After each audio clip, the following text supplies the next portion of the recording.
Hello and welcome to Versus. Two films enter, one film leaves. This is a movie review podcast, but not your usual one. Basically, we're going to take two movies with something in common, and that can be anything from a similar premise to similar actors or anything like that. Pit them against each other and see who comes out on top. My name is Dave, and with me is Graham. How goes it? And Kevin. Good evening, how are you? So today we're going to go with a found footage horror movie sort of thing, and we're going to do the Blair Witch versus the Devil Inside. The Blair Witch Project versus the Devil Inside. So Graham, why don't you tell us what you felt about the Blair Witch first of all? Well, I just have a little backstory on the Blair Witch, and that it came out in '99, so I would have in January '99, so I've only been barely 12 years of age, and somehow me, my next door neighbour, his older brother, and his ma, who obviously had to be there or whatever, managed to get us into the cinema in UCI Tala, and I was fucking terrified. Like, I'd say I slept with the light on in the room for like a week or two, and at the time I shared a room with my younger brother, like in bunk beds and all, and I'd like sleep, rather than sleep on the top bunk, I'd sleep on the floor so I could see my brother was there and stuff. Like, I was proper scared and shitless, like, and I've never had that from a horror movie before or since, whether it was like, you know, staying up past bedtime when my mum and dad would be in bed and watching like a Nightmare on Elm Street random sequel or whatever. I've never been that scared by a film before. It like legitimately terrified me, and rewatching it for the first time in like 16 years, yeah, of course, it still scared me. Obviously not to the really same extent holds up, because I'm an adult now, but I was legitimately scared by it. And the thing is, and I was watching it, it has like an 80-something minute runtime. Hour and 24. Quote-unquote scary thing doesn't actually happen till 45 minutes into the film, which is over half the time.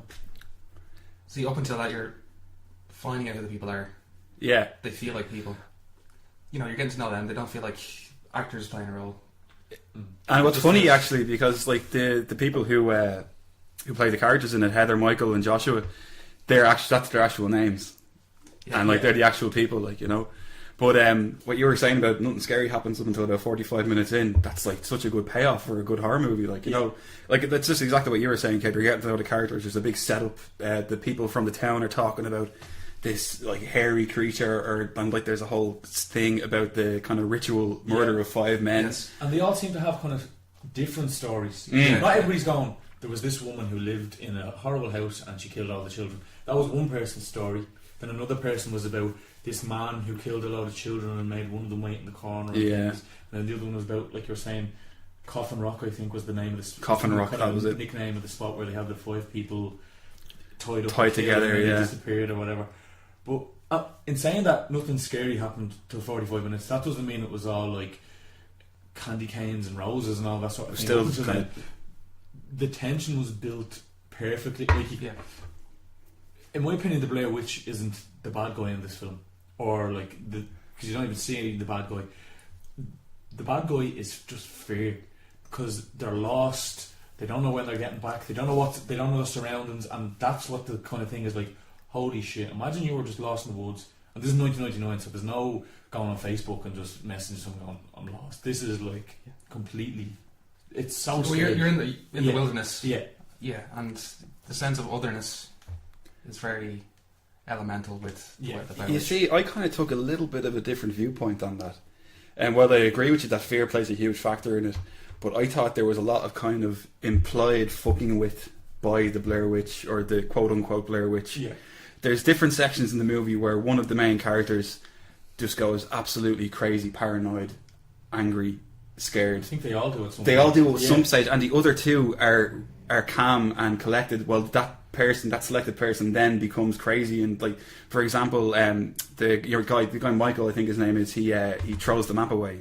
Yeah. And he goes crazy. Like, why would you throw the map away? He's laughing to himself. He's so lost. Because they're so lost, he thought, fuck it. But the other two are real collected, you know, they're kind of trying to organise them, and then it switches to the other guy, Joshua, and he starts going crazy. He starts bullying Heather because she's the one who's got them lost, or she's whatever. the root cause. And the fact that they get lost so much in the forest, the compass doesn't work. It's almost as if the Blair Witch is kind of plotting this whole thing for them to happen, and that's never explicitly stated. It's all implied, and I thought that was absolutely fucking brilliant. I thought it was really kind of subtle and a really nice touch. Yeah, That's what that's the kind of horror that kind of it scares you, but you don't know why you're scared to a certain extent. That's what I thought anyway. I feel you can put yourself in their position, Definitely. and like I was saying, they do feel like real people.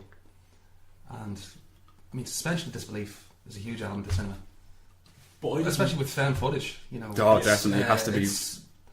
They really found a niche there, and like Graham was saying, it was up until that point.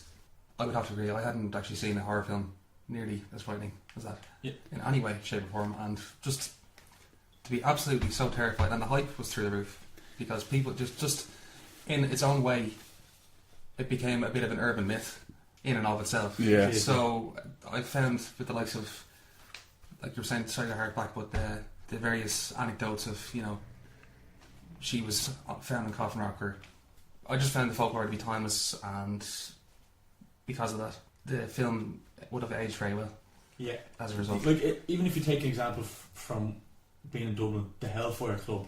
How many stories when you were like 10, 12, 13, whatever? That was scaring the shit out of you. Oh, if you run around the Hellfire Club 3 times the backwards, devil will come up. Or the reason it's called the Hellfire Club is because these lads played poker with the devil and they lost. He had hoofed feet. Yeah, that's what. He dropped a card when that's he it. the card. The lad he was playing poker with had like scary urban myths, and you'd be like, holy. And when you're a child, you believe. And I know it's not a child's film, but when you it's still things you go, holy fuck. Like when you're saying suspension of disbelief, I didn't find I had to suspend my disbelief one iota. at all. You were kind of pulled in from the very start. It just embraces it. These things legit, and at the time, it was before IMDb's and Snopes and Wikipedia's, etc. So I couldn't just go home after that film, log into the computer and go, "Is the Blair Witch real?" And it'll go, "No, it's actually a film, and it's a completely scripted, and these people." But it was marketed as real as well, which is genius. I thought. Like it was, but before a time when you could find it exactly. Yeah. So obviously, if someone was to try and bring that out now, they need to do a lot of covering up, and they need to find the most. Basically, not even actors. They need to find just obscure people to fill the roles. But and here, guys, fucking huge financial success. I think at the end of it, the budget was 750,000, and that was after edits and sound and stuff, marketing as well. And marketing as well, yeah. And it grossed $250 million worldwide. What kind of upsets me is that I read that the 3 actors signed like a contract to take a small percentage of the earnings. So I don't think they really got, like, they didn't see enough of a chunk of change, in my opinion, of that. And they're obviously, well, I know that's in any film, they're the stars of the show, but the fact is, legit fear was, they were legitimately scared. Like, and the way they did it, the way I read was, each morning they were all given a separate. It's kind of like a treasure hunt or like a murder mystery thing. Yeah, they were all given a separate, basically bullet pointed thing of how they were to act that day, what they were to do that day.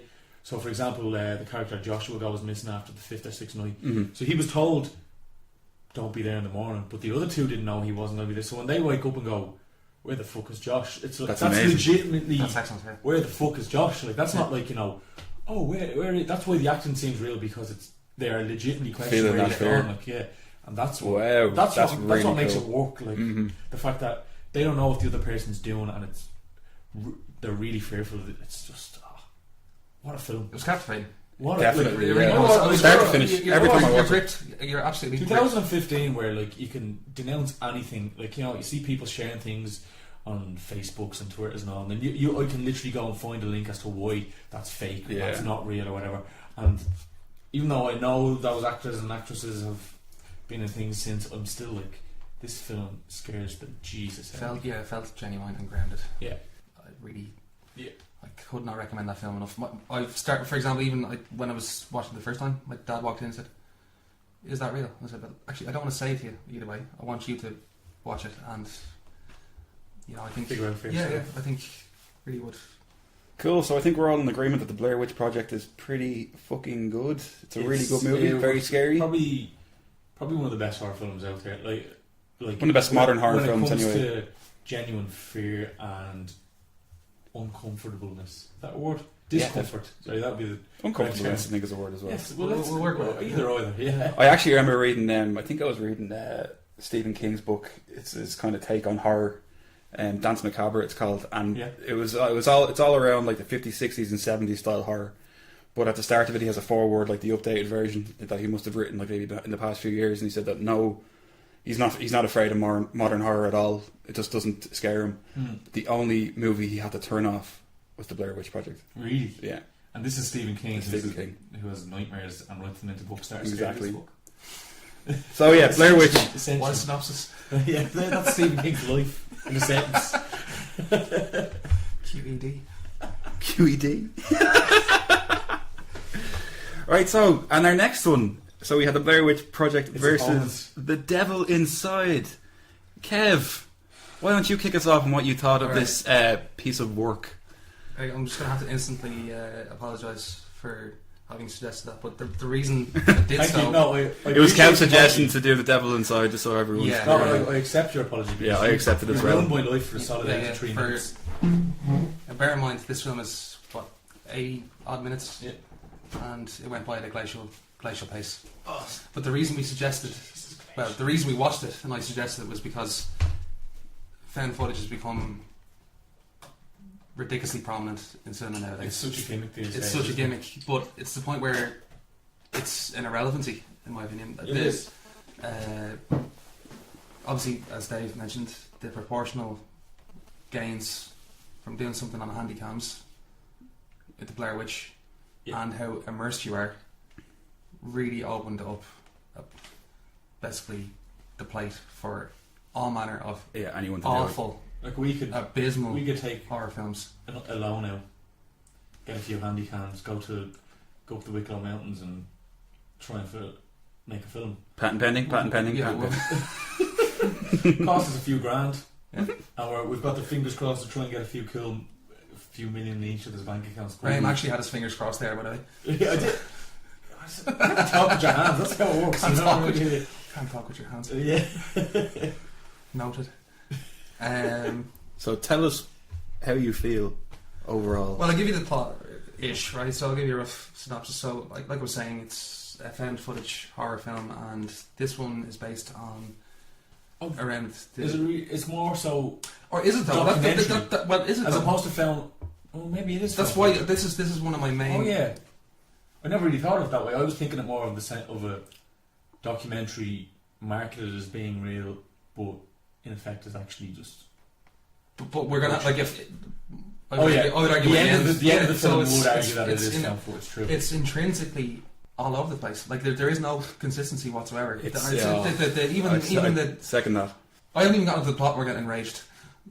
So you can feel my heart pumping very fast in my chest. Yeah. Because of how angry you are. Yes.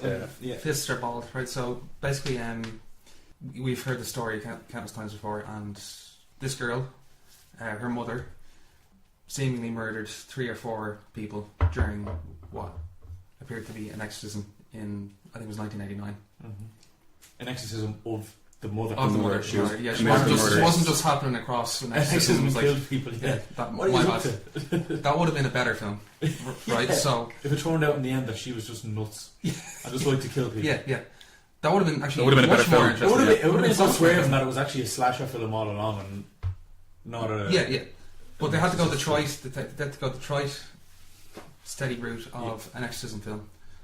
Basically, an exorcism film on another subgenre of found footage / documentary. It's almost like a bad fusion of the two. Yeah. So it's actually a complete regurgitation of a film that came out the previous year called The Last Exorcism. Yeah. Although there's been a few of them. There's been the last Exorcism as well, hasn't there? Was not that, really the last. Was that part of the official Exorcist? No. That was actually an interesting film. The main character was masquerading as an exorcist. And his idea was basically, well, I'm giving the guys what they want.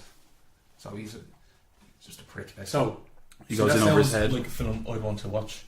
I would actually recommend it. Its ending isn't great, but it can't be worse. It can't be worse than the ending of the Devil. I guarantee it's not worse. Like it's just. I believe you.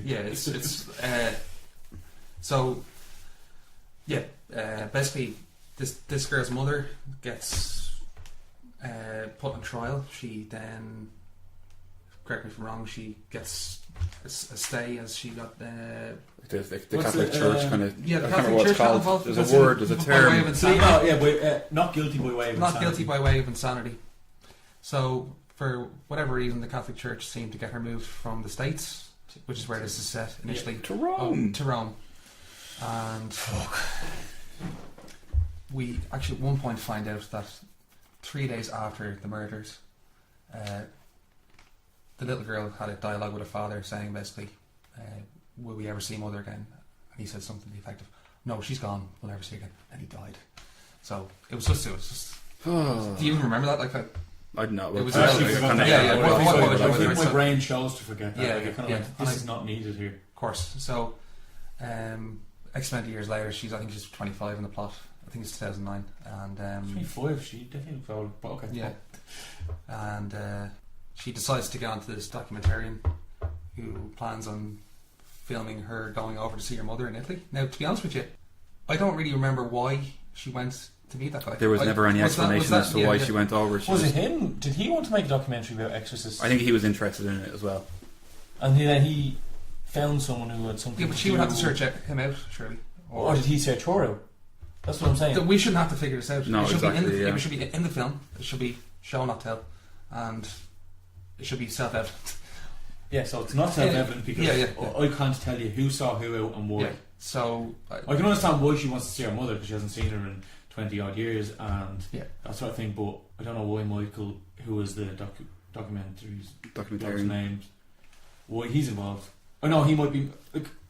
He's just like, fucking. That's it though. He's just another character in it. He's just a he's character. just there because they need another talking head. To be honest, look at the amount of time it's taken us to explain the first, I'd say 8 or 9% of this film versus the Blair Witch. I don't think we should really. Can we talk it piece by piece because we will be here for hours upon hours. Can we talk about some of the stuff that we didn't like? That actually, because I have a few things that I didn't like that happened. In it, right? Kick us off there. One of the things that really pissed me off was the overusage of kind of contortionists. Yeah. And I thought that was just so old hat. There was nothing new in it. It wasn't scary.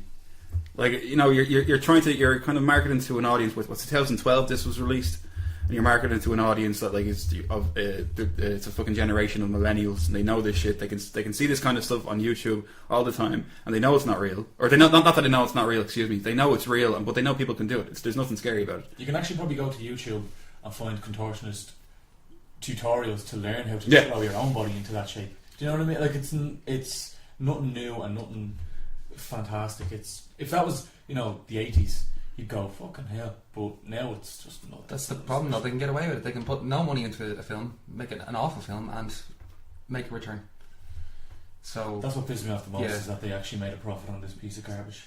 But another thing that really pissed me off was towards the end of the movie, the dude is obviously he's possessed as well. I can't remember the guy's name. David, was that his name? The bald guy? The priest. Yeah, the priest. Yeah, the priest. He's obviously been possessed or something. Yes. And the cops bust in out of nowhere.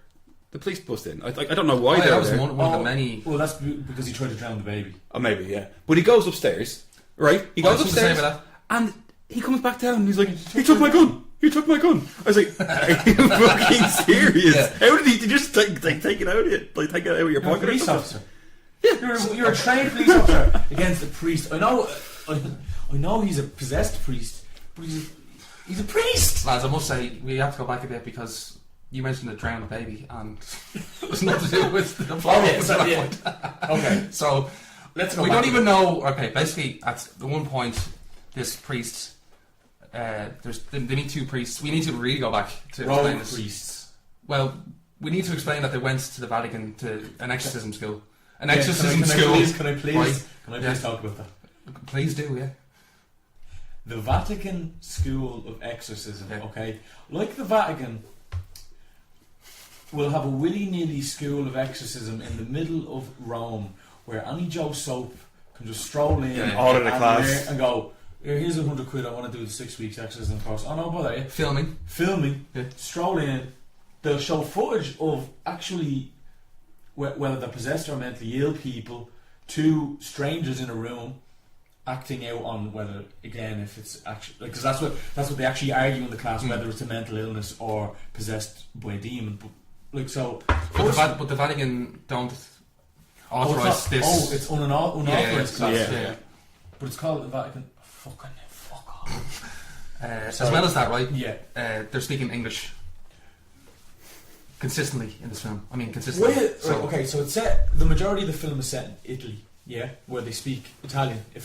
Correct me if I'm wrong. They speak Italian. I'll get back to that one, right? So firstly, the Vatican School of Exorcism, the class is taught in English. Yeah. Now, I've nothing wrong with people people in Italy probably do have a well-versed grip of the English language. Okay. Most of the European continent. They would generally. So I don't mind the odd thing. But then when the bit we jumped to there about the drowning baby, one of the priests is performing a baptism in English.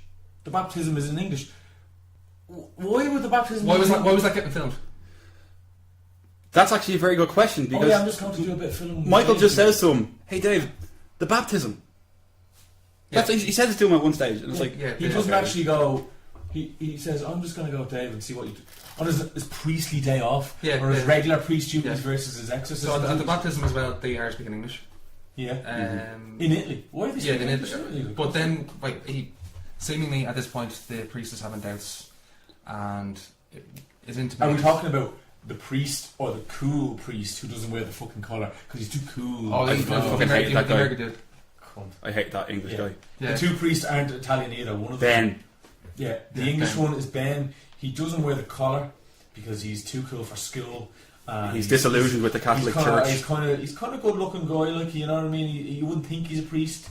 He's got the the fancy dancy hair. And then there's what's the other dude's name? David. David is the American lad. He wears the collar. He's balding. He's corpulent. Yeah. He looks like if someone told you he was a priest, you go, fair enough. Yeah, it looks not. Yeah. So what if they have what?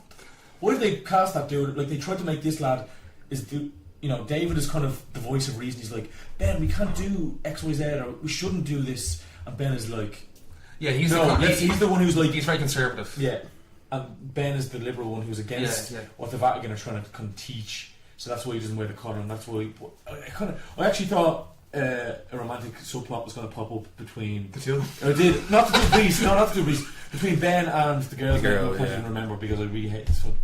Isabella. So you went off. I wasn't hoping. I never said hoping. You were expecting. I was expecting a romantic subplot. Okay, answer me this. Would that have been better?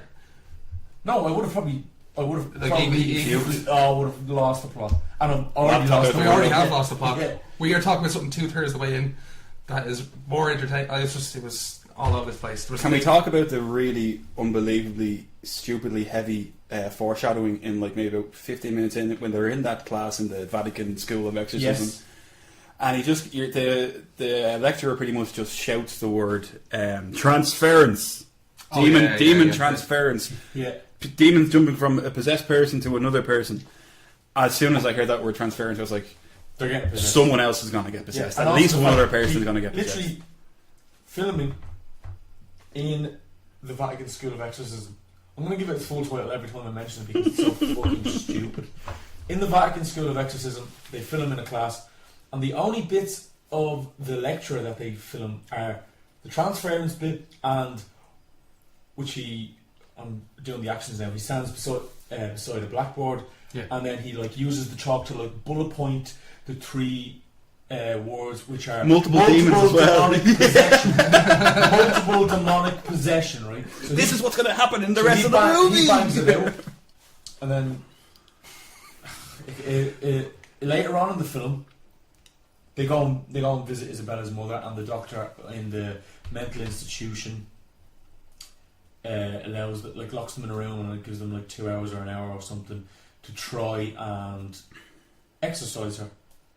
And before that, though, they just meet up with her, if I recall. Yeah, actually, that part of the movie is probably one of the only parts of the movie that I actually liked. Well, not the only part, but there's maybe about a 15-second scene that I enjoyed. Okay. And it's when they're showing Isabella the kind of footage of her mother in the past in this institute. Yes. Where they have kind of CCTV footage. Yeah. And she's an old woman.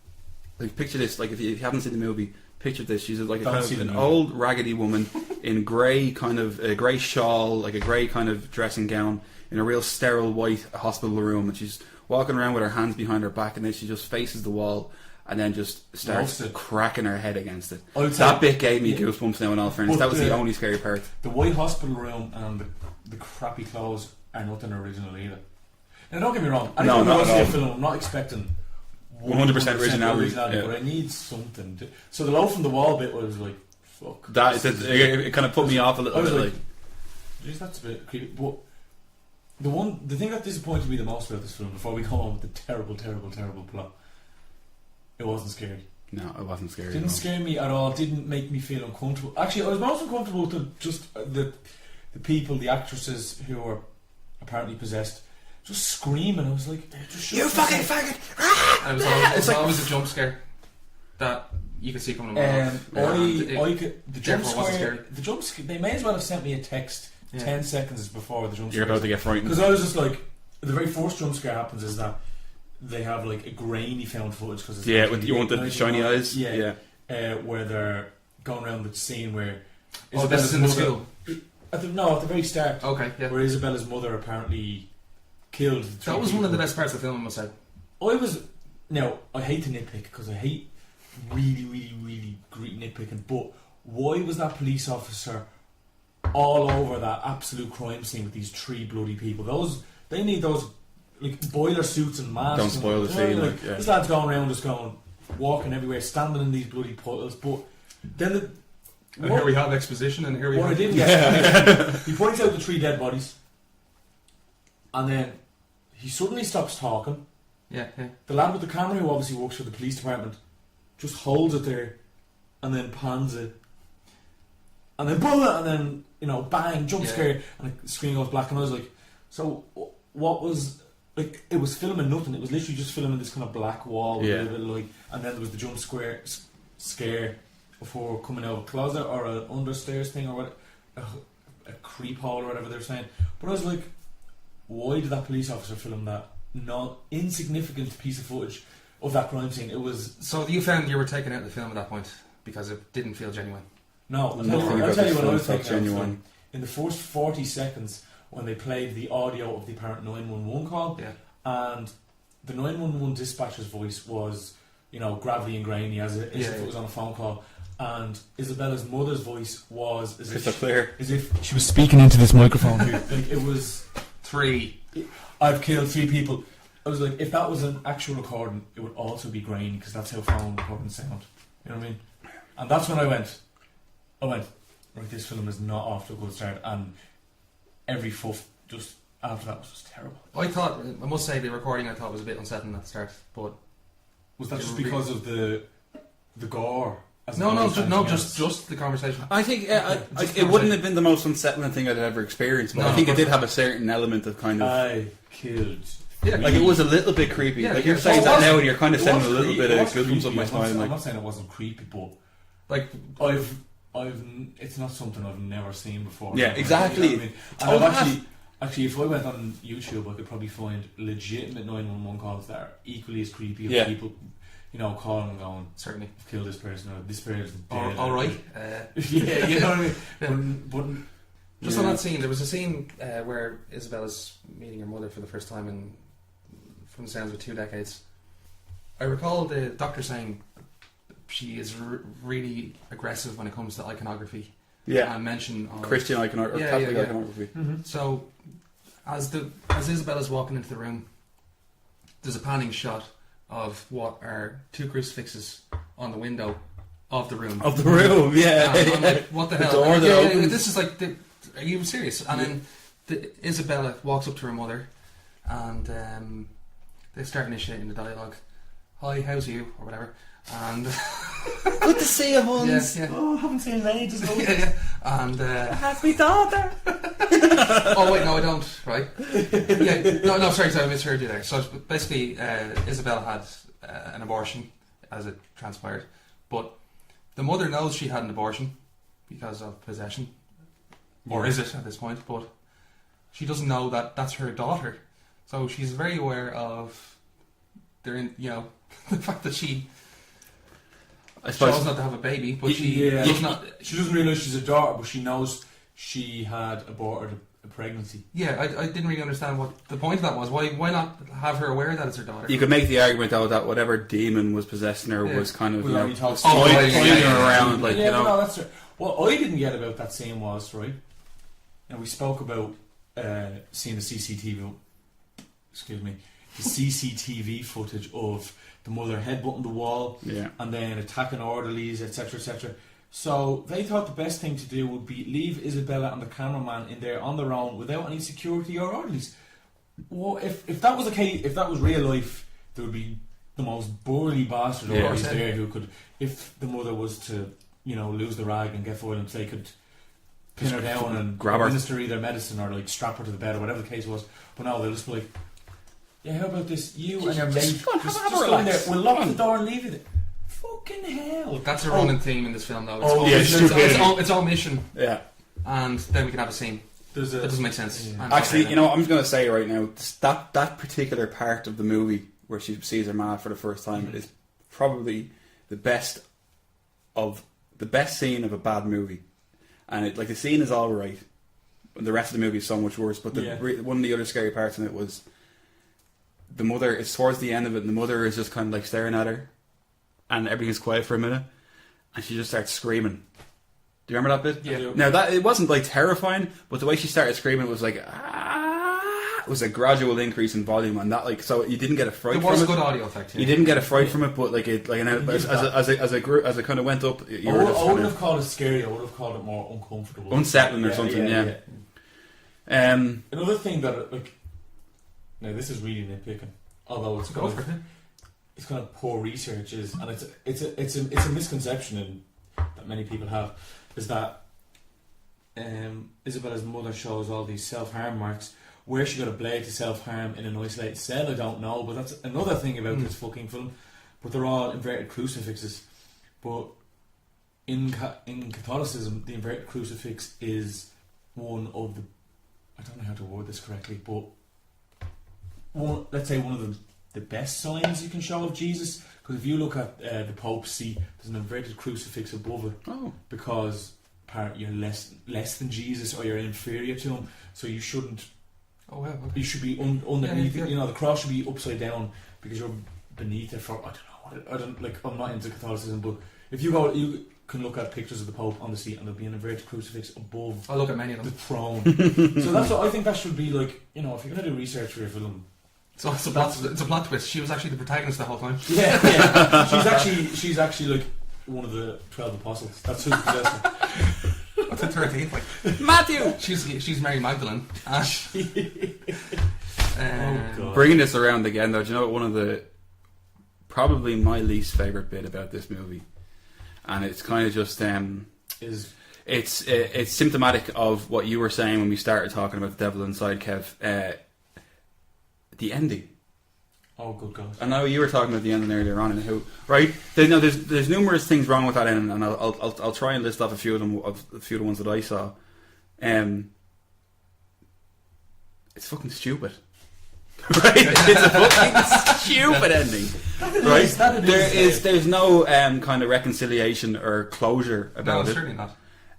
And the fucking balls on whoever made this fucking movie to direct you to a website at the end of it makes me sick. According to the directors, Paramount, it was a studio, but whatever. It doesn't fucking matter. Paramount director, and I was like, up until that was a great film. In their quotes, they were saying, "Oh yeah, it'd be great to tell the story further." I didn't actually go to I think the site is actually down now because the film's 3 years old. But there's apparently no extra scenes or no they could even make up fake documentation or fake something for you to the way there's video games let's say example Metal Gear Solid, and the way Metal Gear Solid there's hours of all these audio tapes and there's stories for you to read. Really comprehensive. They put a whole backstory on a video game. Could someone not have just written a further part? Even they've completely killed the opportunity for a sequel. Not that I wanted to see a sequel to this trash, but the point is there's other pieces of garbage out there that have sequels. Of course. The thing is, how much money do they make which means lots of people went, which means lots of people will go to a sequel. That actually leads me on to a very interesting tidbit about this movie, right? Yeah. So it was released January 6, 2012, just after January. New Year's, Yeah. right? Just after New Year's. It was number one in the box office for the weekend, for its opening weekend, right? The film cost $1 million to make, and it ended up grossing $53 million. It's mad. And after the weekend that it was number one, it crashed to the 40s. But it made, After the 2 days, it first day- completely crashed. Apparently, I was reading in like a week, it made 76% less the week later. Yeah, because that's obviously- insane. Because obviously someone watched it, and then went and said to all their friends, "Do not This go is see shit." this film." Apparently, in the States anyway, I don't know about over here, but there was people who threw the popcorn at the screen and booed and Jesus. like. Have you ever been in a cinema where people have clapped at the end of it? No, I think that's what are you clapping for? It's a fucking screen, you clown. Robert De Niro can't hear you. You fucking do you know what I mean? But Same on planes, like. yeah, Robert De Niro can't hear you either. Robert De Niro can hear you on planes. That fucking does my head in though when people fucking clap when you land. Do not, hold on, I'm trying to Sorry. get angry about a film. Do not get me angry about humanity for fuck's sake, because then I'll never stop. Yeah. Anyway, yeah, people booed it in the cinema, threw their popcorn at the screen, wanted money back, all that sort of thing about, which goes to show the film is that bad. It's a January horror film. Yeah. It's not good. I mean, The dump months, I believe they're called. The dump months, and yeah. they weren't taking any risks. But in all fairness, But then they made it. They made it. Apparently 52 other times over. And they're going to keep doing it. Apparently, other studios took note the fact that they managed to make a decent sized profit in the dump months. Like, Yeah, I read that alright now. big time horror movies generally will come out in the kind of September, October, Halloween, for instance. That's what people want to go around the Halloween time, which makes perfect sense. January is just not a time when people generally go to the cinema. It's just Let alone to see horror movies. although in the cinema. no, maybe it is, but The Devil Inside is never going to be nominated for an Oscar. They generally release them around the end of December, so that they run into of course. January. But The Devil Inside is just I don't know why that wasn't even not actually. No, it pisses me off. No, this pissed me off big time because when I was looking into it, the Blair Witch got nominated for a fucking Razzie. Yeah, the main actress. You Yeah, no, the main and actress. the film for worst film. The main actress won. I don't know if you can really call it. Yeah, won. yeah. Dubious. Razzie for worst actress, and Blair Witch was come nominated on. for worst film. And The Devil Inside didn't even get a mention in 2012. Fuck right off, please. Yeah. But when I read into the Razzies, I realised they're actually trash because me and you could join the Razzie Academy, Committee or whatever, yeah. and you don't actually even have to watch the film to even nominate for it. Jesus. So that's Sure, why. didn't Sandra Bullock win a Razzie for Worst Actress, and the same Probably. weekend Obviously, won an Oscar. won an Oscar for Best Actress in The Blind Side. Blind Side, yeah. Well, she actually, fair play to her, she went and actually collected her Razzie. And I just said Catwoman there. That was Halle Berry, who also collected. I was wondering. Who also got an Oscar nomination. The person. from The Austin person. Paul. No, I'm talking about the person. Oh, sorry. Someone, Yeah. Well, yeah. What was Sandra Bullock in? Oh, I don't know the bad movie. I couldn't remember. was it the one with Ryan Reynolds? It's always the Engagement. The engagement. No, It's the engagement. It's the Oh, the engagement. proposal. the proposal. That's it. Well done. I kind of like that film. That was good as well. It was grand. They got the last kid.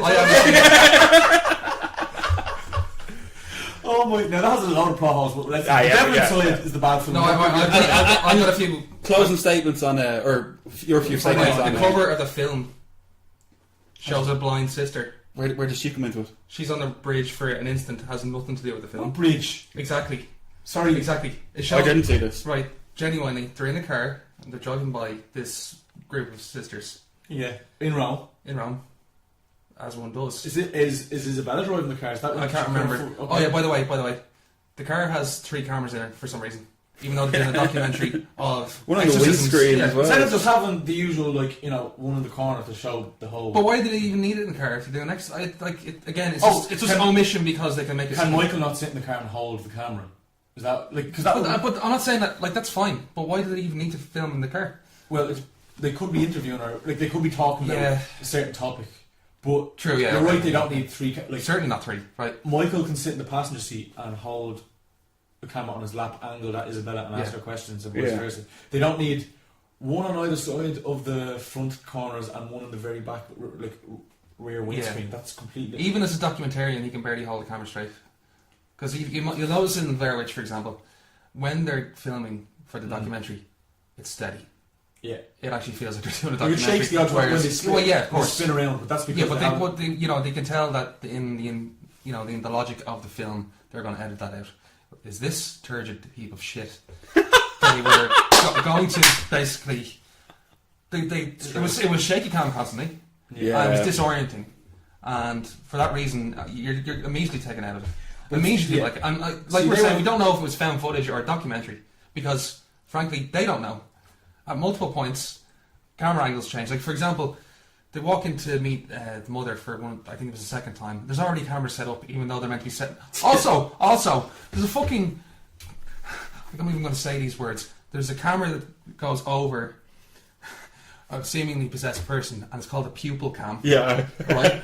And there's a handy 9mm thing gauge. So if it's over 9mm, they're definitely possessed. No, it was not. If they're over 9mm, they might be on opiates or cocaine. If it's over 12mm.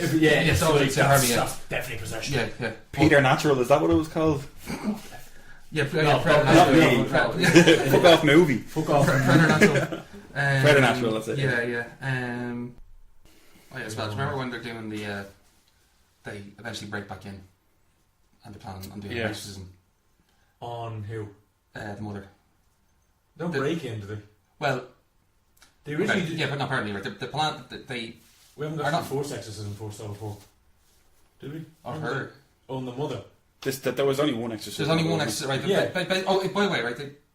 These two rogue priests are doing things against the Catholic Church, the system. So they want to basically do dirty work.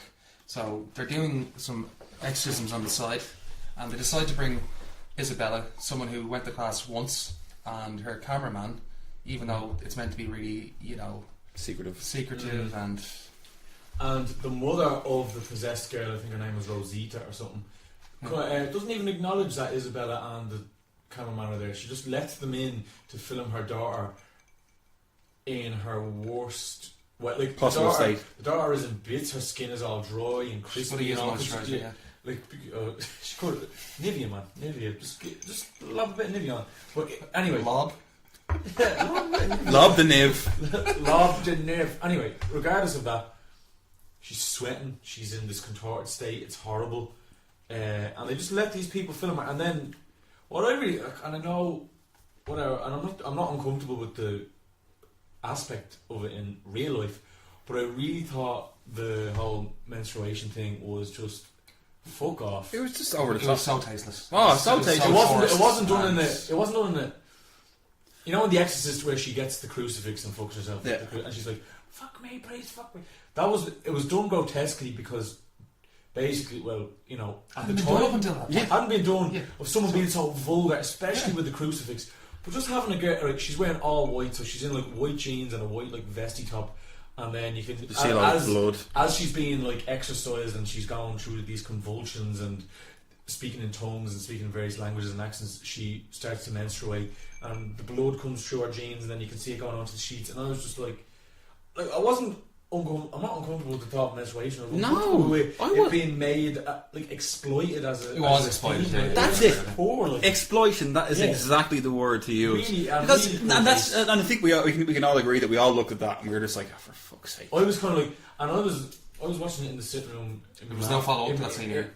No, just goes. We don't know if she was exercised or whether she was just calmed down for a while. And I was watching it in my sitting room of my ma's house. And I was really worried that my man would walk in and go, "What the fuck are you watching?" Yeah. You know what I mean? I was that really. I don't know if it's found footage or a document. A documentary. I think it's real, man. Yeah.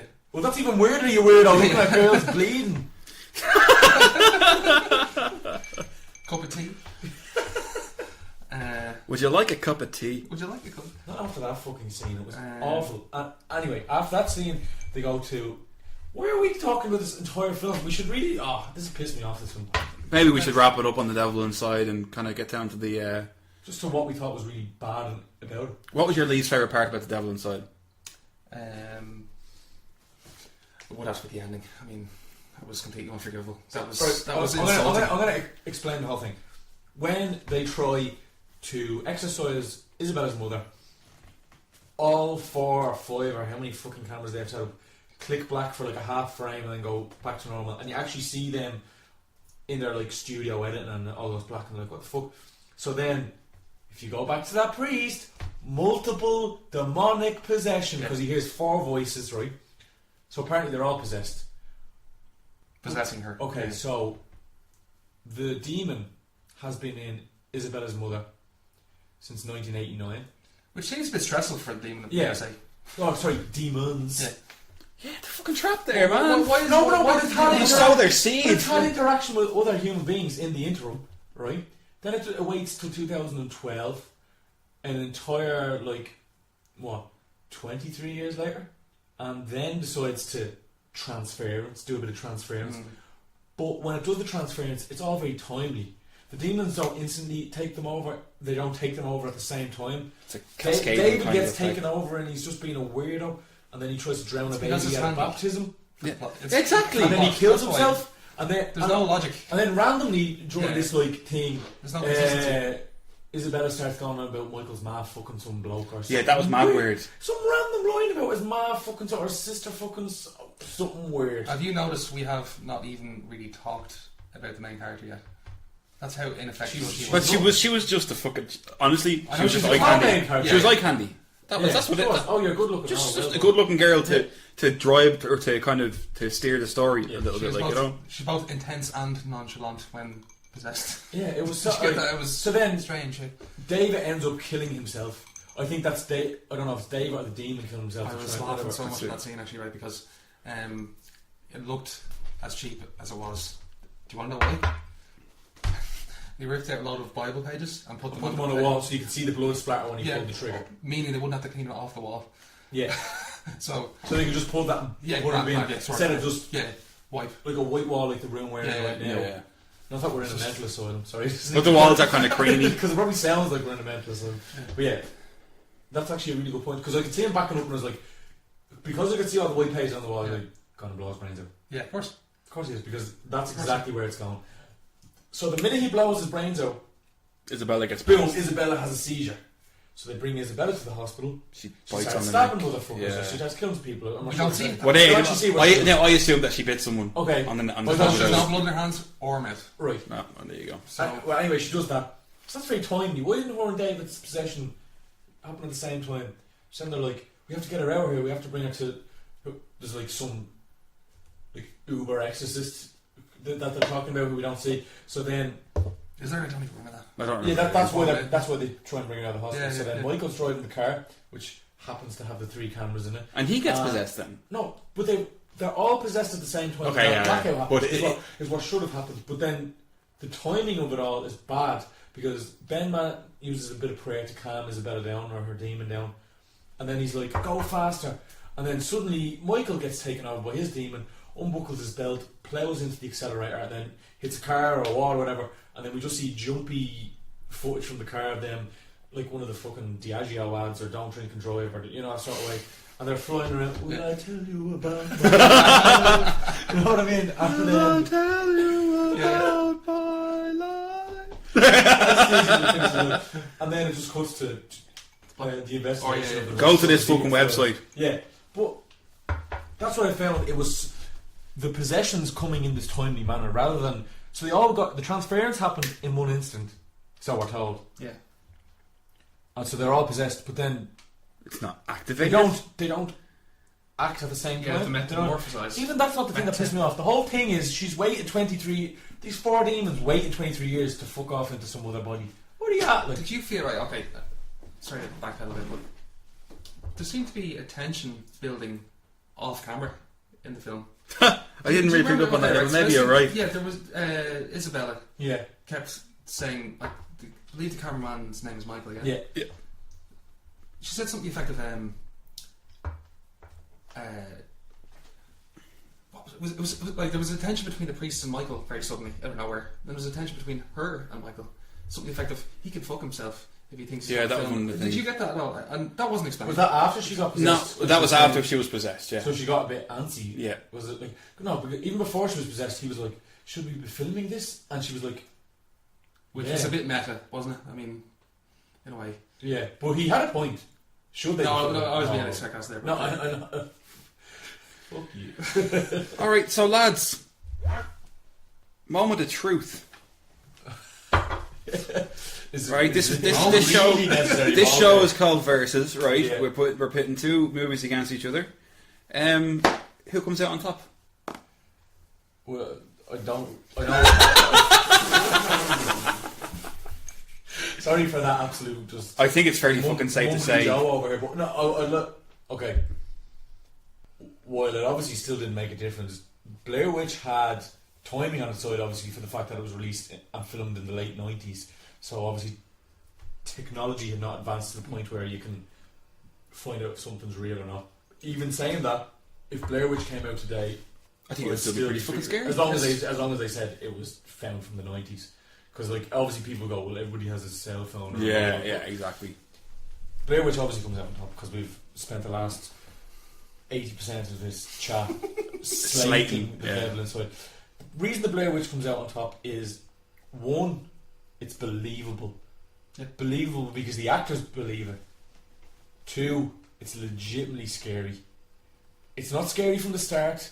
They build tension like a good story should be built. They build and build, and then bang, the scary thing happens, and then it's gone again, and then the closing. Now, the closing scene of the Blair Witch is also ambiguous, and I've nothing against ambiguous endings. No, there's like so many great ambiguous endings in great films, and that doesn't take away. Like, you know, you can like it was so well self-contained. Yeah, and the thing at the end where you see the character Michael, Blair Witch Michael, not Devil Inside Michael, Blair Witch Michael standing in the corner, which was a story told in the first 12 minutes of the film by one of the villagers in Burkittsville, I think it's called, which was formerly Blair. Yeah. That's good foreshadowing. Yeah, that's but it's never mentioned again. Great, it's not like this transference that they mention every 12 minutes. Or this multiple demonic possessions. Yeah, it was, and he because apparently they both planted actors in Burkittsville, and some of the people aren't actually actors. Some of them are legit people going, oh yeah, I heard the story, and they told the story, and then some of them are just actors who are told to tell that story from Burkittsville. And then it was like, he was like, oh yeah, there was this guy and he came down and said it's finished, and people were like, what's finished? And he brought them up the hill to his house and he showed them all the dead children's graves or whatever. And the story was that he'd bring two of them down to the basement, and he made one of them face the corner while he killed his wife. What? That's how he met his wife. And he made fuck you. He'd kill the first child and then bring the other one out of the corner and kill the second because he didn't like the eyes of him. That's something so simple as well. Yeah. Like there's nothing kind of like. And you don't even see Michael standing in the corner for long. It's like 3 seconds. Heather turns with her camera. You see him, and just as you're trying to say, before you even get the chance to say, is that him standing in the corner? Like, boom. She gets like a clip around the ear or whatever, and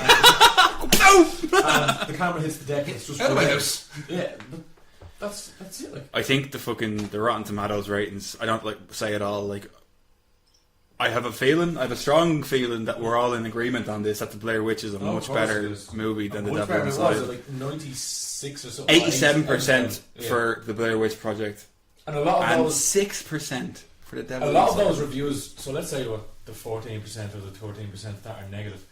There are probably people who watched it in like the mid 2000s when Rotten Tomatoes became a website. It's not like people went back to 99 and grabbed a newspaper and like scanned the review. Like, they're all people who watched it in hindsight as opposed to watched it this day and age. And yeah, the Blair Witch, like I said, believable, scary, and just fucking good. Whereas the Devil Inside was Drek. It was cinematic diarrhea is what I would call it. It was a payday for the studios at the end of it. Like. Well, like Paramount even lobbed it onto their, I think, Image Studios or Imagine Studios, which is their budget production company, before when they're like, this will probably make no money, so just only lob a few grand in there. Like, it was fuck off. Like, I know they also hired nobodies, which is how you're going to make a pseudo documentary. You know what I mean? If you're making a documentary and marketing it as real, you can't like go hire like Sylvester Stallone. You need to get Brad Pitt. Yeah, Sylvester Stallone and Brad Pitt. And although in saying that, I recognise the English actor because I believe, not that I watched EastEnders, but I believe he was in EastEnders. I believe. No. I looked him up and I said, I love that. then I was like, well, I must have Yeah. seen him in some sort of scene in EastEnders or some sort of TV show because I was like, I recognise this. Is he one of the Mitchells? He's not one of the. He's too pretty to be a Mitchell. Too much of a pretty twat. You know what I mean? Pretty twat. Pretty twat. So Kev, what's your verdict then? I mean, it goes without saying that wasn't it's one of the worst cinematic massacres I've ever been inflicted. Cinematic massacre? Yeah, I mean, Yeah, that's a good one. I had to pause at multiple junctures throughout my watching purely to not be overwhelmed with rage. Like, the first time I saw a bit of this film was, I was actually really hungover. Oh no. Back when, and I saw the ending.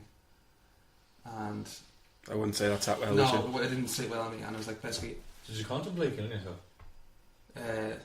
before or after. But no, Well, let's not go that dark. Fucking hell.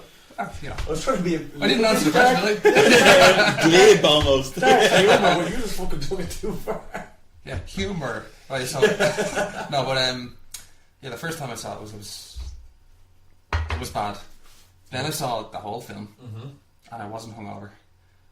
It became worse. It was. So then you're hungover, you can deal with shit. You're like, okay, maybe you I deal can, with garbage. or you might reflect on at the end of the film, like it might be unforgivable, but it might have been set up that way badly. But it didn't really feel like it was even going that way at any point. It did.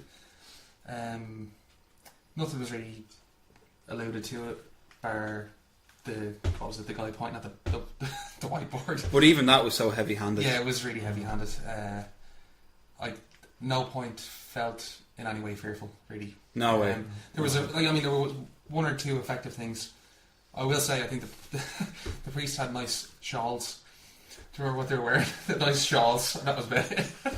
And then one of them, like, it was pretty The cool. shawl budget? Yeah, the shawl budget. We Let's bought throw it on shawls. 750 grand of that one man. It was on shawls. used once. Used once. So God. when David he had a terrible nosebleed or something, he coughed out. I thought that was pretty cool, and like I said, the very start was pretty interesting. But I actually didn't mind the actor who played David up until the point where he made his turn, where he turned into the demonic. He was too nice for it or something. I was like, this actor isn't actually that bad. I was like, Yeah. like of all the That's what he had. of all the actors, I Yeah. was like, this lad's probably the best of all the actor and the actress, and I was like, Least worst. least worst is probably Yeah, a better term. But even then, I was kind of like, he's not annoying me. He's just No, he's not. He's not.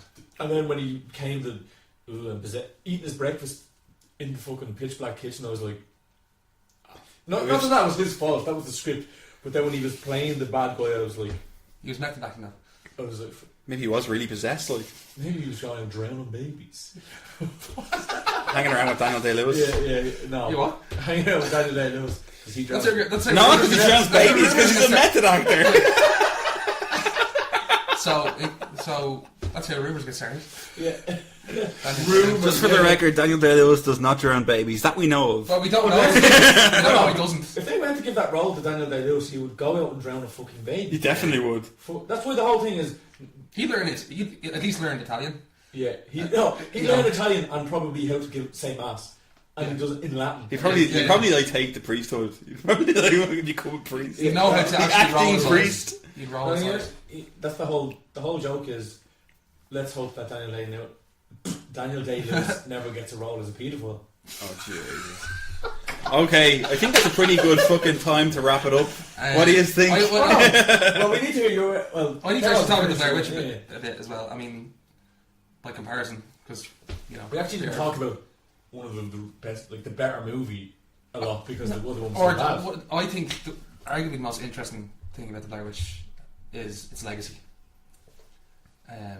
Like we're saying, proportionally made a stupid amount of money for the effort put into it. Yeah. And I'm not saying that the effort was substandard. What I mean is what they had to do to get that film out there was serious. It was so evocative, you know. The hype was through the roof. I remember being young and there being a documentary released, and you know, as I was saying earlier, urban myths and shit. But because of that, we had to deal with the devil inside. Yes. It spawned so many films that are just like I mean, just the Devil Inside was the level of awfulness was actually complex. It seemed like people thought that. Actually, I read about it that they this shows how shit the filmmakers are. The screenplay writer and the director, I think, were writing the film. They were writing it as a film, like as in it was going to be it is fictitious, but like kind as of in it was going to be shown as a course, fictitious film. And the exact quote was, "That was proving too hard, so they decided to make it as a documentary." So they're obviously not set out for the movie business, which the resulting film proves, because it's a very bad film. And the Blair Witch actually feels more like a documentary.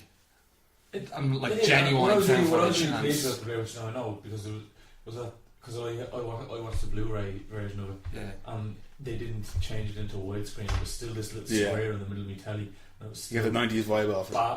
The 90s, those fucking plaid shorts and being listening to the haircuts and the beards and all. Oh god, oh Jesus, jeans up to their belly buttons, smoking the cigarettes and all, like it's smoking cigarettes like there's chewing gum, So it was so 90s. I was like, that's just beanie hats and all. Maybe as like fucking children of the 90s, essentially, like we kind of feel a bit more kind of harkened towards that. I don't think my brother's he was born in 98, so but like obviously his developing years would be in the 2000s. Like exactly. If I showed him that film, I'd say he'd come and spit on me. And really, I don't think. Sorry. The Blair Witch. Sorry, the Devil Inside. Okay, yeah, no. I hope he was saying because we're 90s kids, we look at the Blair Witch and go, "That's cool." And I'm thinking because he's a 2000s kid, would he look at the Devil Inside and go, "That's cool"? Not at all. I hope not. What is this fucking garbage? It's like Michael Collins or Eamon de Valera or anyone from who was fighting for an Irish Republic back in the 20s or the 1910s and 20s. Like, if you compare them on a certain level to the people who made the Blair Witch, do you think they're both looking back on the legacy that they've created and be like, is this what I fucking died for? Like, is this like Michael Collins? Like you just likened the writers and directors of the Blair Witch to Eamon de Valera and Michael Collins, but I also maybe it's a bit extreme. It is because the things they do. But the sentiment is the same, I think. I understand exactly where you're coming from. I'm just winding you up. It's a very extreme. I probably couldn't think something better to use. But your point is, did this like? Do you think the makers of the Blair Witch Project are looking back on the movies that have come afterwards and be like, "Oh, for fuck's sake"? There's fucking and some of them have. Personally, I haven't seen any of the Paranormal Activities. I've heard good things and I've heard bad things. Without going too deep into it, I've seen every single one of them. Every one of them, bar the first one, is shite. The first one left me sleepless for about 3 nights. Yeah, I saw the first one That's before. a success. Exactly. Yeah. There's the Paranormal Activity it would be on the same level as Blair Witch. It rejuvenated. Definitely. Exactly. Because horror, like things like Cloverfield, is more. I know it's still the unknown, etc., but it's like more action. It's more action. It's a monster movie.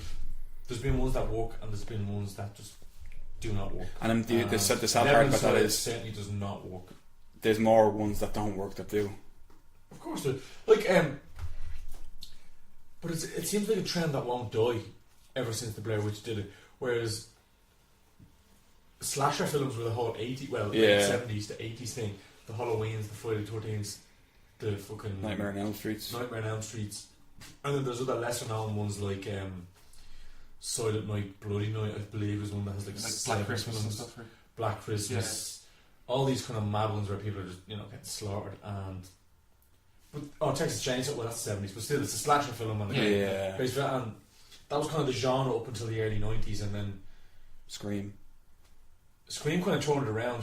Scream was more of a piss take. Comedy, it was more of a piss take, but it was still scary in the sense like when you're a kid and watching that like in 96 or whatever. The tongue was firmly in the cheek though. Oh yeah, very much in the cheek. Well, I wouldn't have been old enough to realise that though. Of course not. No, I would have just shit my pants. But the point I'm making is this whole found footage fake documentary marketed as a real one seems to not be dying out 16 years later. But it doesn't work anymore. It doesn't. It doesn't work. There's a new one out now. Is there another one out now? There's another Paranormal Activity. There's another found footage one coming out called The Visit, and that actually looks pretty fucking cool. Now, is this the director? M. Night Shyamalan. Yes. Well, Yeah. there you go. That's the It looks difference. pretty fucking That's the good. difference. And you know what? I have Although- quite a bit of respect for Mr. Shyamalan, to be honest, because like his first few movies are fucking has his excellent. last few not been pieces of crap? Yes, though? they have, but What this was one his last looks. few ones? What was it? The Devil was one of them. I think he. Oh, yeah. Last I think he Airbender. reduced that, but Oh, the last Airbender was that was meant to be the garbage. Devil is one of the. Oh my god. And I think I was one of the few people who actually liked The Village when it came out. I enjoyed The I need Village. to see But that see, again. the visit, that's somebody, an accomplished actor. But the thing is he going to cast actors that everybody knows? If it's a found footage thing, surely you're going I didn't recognise any of the actors in the trailer. Yeah. Okay. It's about two kids who go to visit their grandparents for a week. Mm-hmm. Actually, no, I tell a lie. The mother of the kids, who you only really see on video cam, Yeah. is your one actually from Anchorman. Do you remember the one Christina who told? Applegate? No, not Christina Okay. Applegate. The other one, the other female character who has just under as many lines as Christina Applegate. She's your one who tells Christina Applegate that Ron will read anything. Oh, I don't know. I probably She's know in it's- Step Brothers as well. She's in a lot of those comedies. But the whole thing about that movie is two kids go to see their grandparents for they staying with them for the week, and the grandparents turn out to be a little stranger than initially anticipated. Okay. And the trailer, there's some fucking freaky shit See, parts the in thing the about that trailer. is they're not trying to market that as being a real found footage. They're making. Oh no way, no way. Same with Cloverfield. I know full well Cloverfield didn't happen because the Statue of Liberty still sound. Yeah, You know what I mean? and Manhattan's I still wonder there. how many people in the Yeah. world are like you like that though. I would love to find one person that believed that to be genuine. That like was in the same. Overfield, Yeah, I'm going to pay €10 to see this news report. That's excellent the odds are documentary footage. there's at least 2,403. Man, that's not a bad number in all fairness. The odds. Hey, how many people are on this fucking planet? 7 billion. 7 billion. That's nothing. That's a drop in the water. True. If someone was looking at that trailer, or seen it on the telly, and went, "Fucking hell, what's going on in America?" No, It's like, if you remember a few years ago. Unfortunately, those people probably aren't stupid people. They probably suffer from a mental illness, and that's probably something Although you shouldn't laugh at. you'd be fucking surprised though, man, because remember a few years ago there was that whole Russia-Georgia thing, and there was like young Americans waking up and saying, what's all this on the news about Georgia being invaded? I don't see any tanks. Oh my God. I don't. They mistook the country for the state. And Yes, vice versa. exactly. Yes. You know, let's okay. not insult an entire nation here. 'cause- No, I'm not saying every American is stupid. I'm just saying, there's some proof and the evidence there. no. No, I'm not. Here's what the media does. They pick and choose. Exactly, yeah. How many tweets went out that day, and how many of them said, "There's no tanks in Georgia, and I'm from Georgia," and how many of them? Like that's probably what a few hundred. Let's say there's like a million. No, it's probably well more than a million. 5 million people live in Georgia. Like there's probably only about like 500 people went. I wouldn't even say 500 people went. I wouldn't even say Yeah, it. they definitely had like So then, Maybe so- 3. mom and pops. Yeah, so then pages like Unilad and Breaking News.ie and all share Daily Mail. share the stupid ones when there's other people going, "You fucking idiots." There's no like, you know what I mean? Yeah. That's how it always works. Okay, Anyway, we're getting a little bit off topic here. Yes. So, I guess I can kind of give my thoughts on the Blair Witch versus The Devil Inside. You all know how I feel about the Blair Witch. I think it's an excellent movie. I think it's quality horror. I think the writing is very good. The pacing is another Yes, great the thing pacing's about it. excellent, There's like a crescendo of terror almost towards the end of the movie. It's a complete build up, and you hit the peak right at the 1 hour and 20-minute It mark, flows. and it's absolutely perfect. And then you have The Devil Inside, which is one of the biggest piles of garbage I've seen in such a long time. I'm quite sensitive to scary movies. I am. I'm very sensitive to them. I am in the same boat. I was when Kev suggested that. I'd seen the Blair Witch before, so I knew what was kind of coming, and I was still a bit freaked out by it. But I was legitimately kind of not. I was like, I'm gonna watch The Devil Inside during the day just in case I get a bit. I watched it at And you 8 did o'clock watch in the it morning. yourself? Personally myself, and I watched it at about midday, and I was like disappointed. It wasn't scary at all. No, it's not at all. It's really. Go on, Dave. And as we've already discussed, the stupid things that happen, it's pure lazy and bad writing. Mm-hmm. I fucking hate shaky cam. Yes. I hate shaky cam so much. Obviously, my vote goes towards the Blair Witch Project. Is much like there's no question whatsoever. It's just a much better movie. Don't see The Devil Inside. No, please don't. Please don't unless see The unless Devil like Inside. you're into seeing bad films and. Like, But I don't even think The Devil Inside is a bad movie that you'd watch for the sake of watching a bad movie. Yeah, it's I not think like it's- it's not like, you know, George the Jungle 2. Or George the Jungle 1. Well, It's a that bad was- movie. It's a great bad movie. That was pretty horrifying, though. George the Jungle 2 or 1? Yes. The thing about, and I've like obviously like I didn't remember a lot in the 16 years I hadn't seen the Blair Witch. Like literally the only thing I could remember was because because I was the only one who copped the fucking link between the story and the ending where your man's in the corner. And the people I was with when I was in the cinema, I was like, yeah, see how you stand in the corner like that story, and everyone was like, what? And I was like, are you thick? But Yes. that was literally the only bit I remembered. That's why you're recording this podcast and they're Just not. to get that, yeah. Exactly. No, because you fucking see shit differently to other people. Like, But the whole, that was literally the only thing I remember, and They probably like The Devil Inside. the bit where they seen the package with the tongue, where they find Yeah. Joshua's tongue. there's eyeballs in there as well, I think. That they were the How was only. he shouting without his tongue? That's a very good fucking point. Yeah. And again, it's the fucking Blair Witch, all the implied fucking was terrorism. great. It's Oh, Yeah, actually, actually, no, show that was tongue because it's I got not. a bit of a shiver well, there, and technically- I'm a 29-year-old, soon to be 29-year-old man. Well, technically, Stay to me.